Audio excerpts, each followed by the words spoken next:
আসসালামু আলাইকুম। আমি একটি প্যানে পেঁয়াজ ভেজে নিচ্ছি পেঁয়াজ বেরেস্তার জন্য। বেরেস্তাগুলো ভাজা হয়ে গেছে, নামিয়ে নিয়েছি। এখন আমি ওই প্যানের মধ্যে পেঁয়াজ দিয়ে দিলাম। পেঁয়াজ দিয়ে একটু নেড়ে চেড়ে নেব। পেঁয়াজগুলো একটু সিদ্ধ হলে এর মধ্যে আমি এলাচ, দারচিনি, লং এগুলো সব দিয়ে দেবো, গোলমরিচ এগুলো দিয়ে একটু ভেজে নেব।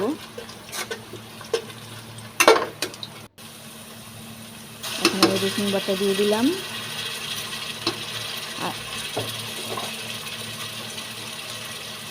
তো আদা বাটা দিয়ে দিলাম।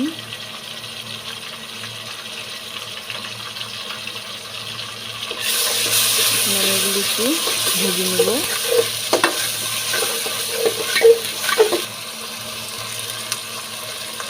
এখন আমি এখানে মরিচের ফাঁকি দিয়ে দিলাম, আমি ধনিয়ার ফাঁকি দিয়ে দিলাম এবং আমার হাতে বানানো মশলা ওগুলো দিয়ে দিলাম। টক দই ছিল ওগুলো দিয়ে দিলাম এবং বিরিয়ানি প্যাকেটের মশলা দিয়ে দিলাম। সবগুলো দিয়ে পানি দিয়ে ভালো করে মশলাগুলো কষিয়ে নেব।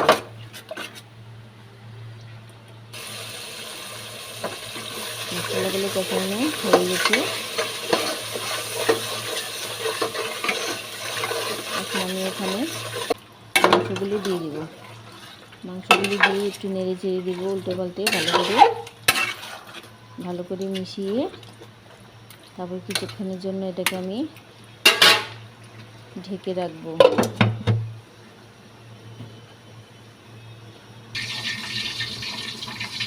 কিছুক্ষণ পরে আবার ফিরে আসলাম, এটাকে আবার নেড়ে চেড়ে দেবো যেন নিচ দিয়ে লেগে না যায়।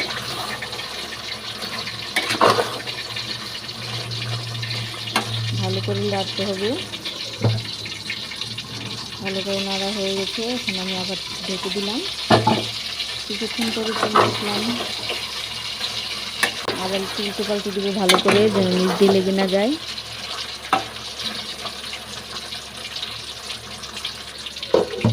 এখন আবার এটাকে ঢেকে দিব। আমার মাংসগুলো কষানো হয়ে গেছে। এখন আমি একটি পাতিলের মধ্যে আলুগুলো ভেজে নিচ্ছি। আমার আলুগুলো ভাজা হয়ে গেছে, নামিয়ে নিলাম। ওই পাত্রের মধ্যে একটু পেঁয়াজ দিয়ে দিলাম। পেঁয়াজগুলো ভেজে এখানে তেজপাতা, লং, এলাচ, দারচিনি সব কিছু দিয়ে একটু ভেজে নিব।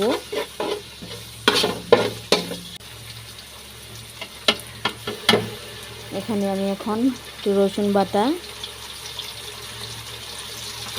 একটু আদা বাটা দিয়ে দিব। তারপরে এগুলো ভেজে ভালো করে একটু কষিয়ে নেব।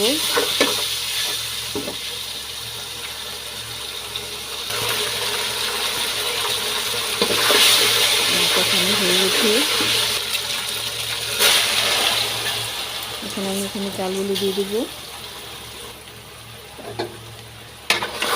চালগুলো দেওয়া হয়ে গেছে। এখন আমি চালগুলো ভালো করে উল্টে পাল্টে ভালো করে ভেজে নিব।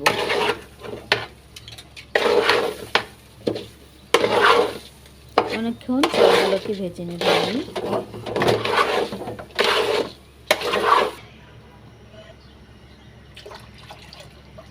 এখন আমি এখানে পানি দিয়ে দিলাম এবং গরুর দুধ দিয়ে দিলাম। পরিমাণ মতো পানি এবং দুধ দিয়ে দিয়েছি। দিয়ে নেড়ে চেড়ে তারপর এটাকে আমি আবার একটু লবণ দেওয়া হয়নি, একটু লবণ দিয়ে দিলাম।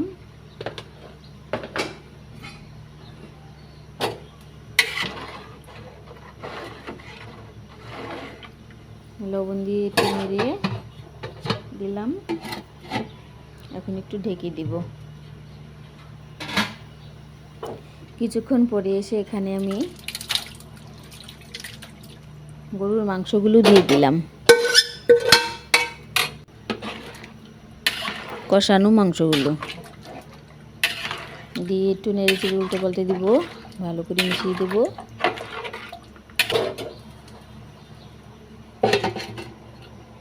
এখন একটু ঢেকে দিব। কিছুক্ষণ পর আবার এসে আলুগুলো ভেজে রেখেছিলাম, ওগুলো দিয়ে দিলাম।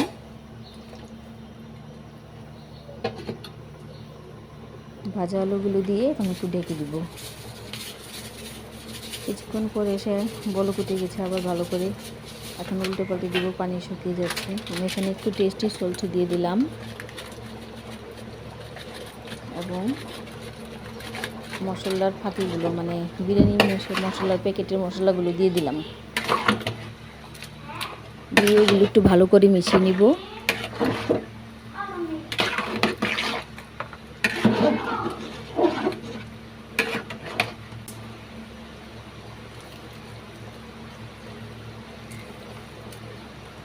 এখানে পেঁয়াজ বেরেস্তাগুলো চিনি দিয়ে আমি মাখিয়ে রেখেছিলাম, ওগুলো দিয়ে দিলাম।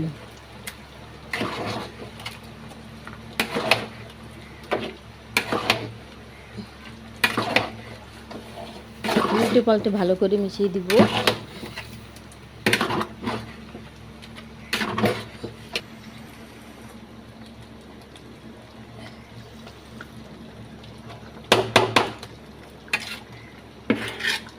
ভালো করে মেশানো হয়ে গেছে।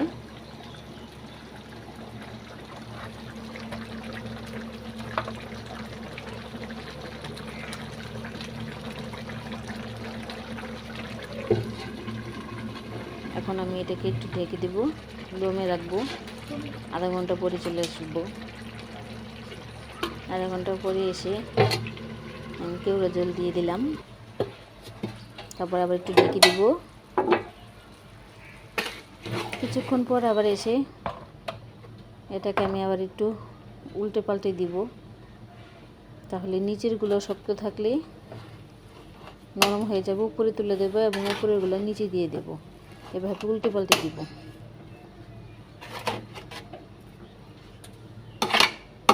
সব দিক দিয়ে ভালো করে উল্টে পাল্টে দিচ্ছি।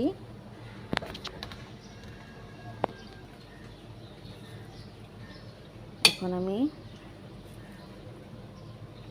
আমার রান্নাটা হয়ে গেছে, এখন একটি প্লেটে বেড়ে নিচ্ছি।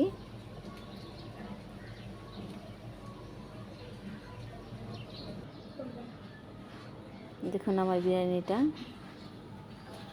কেমন হয়েছে। দেখা হবে আপনাদের সাথে অন্য এক ভিডিও।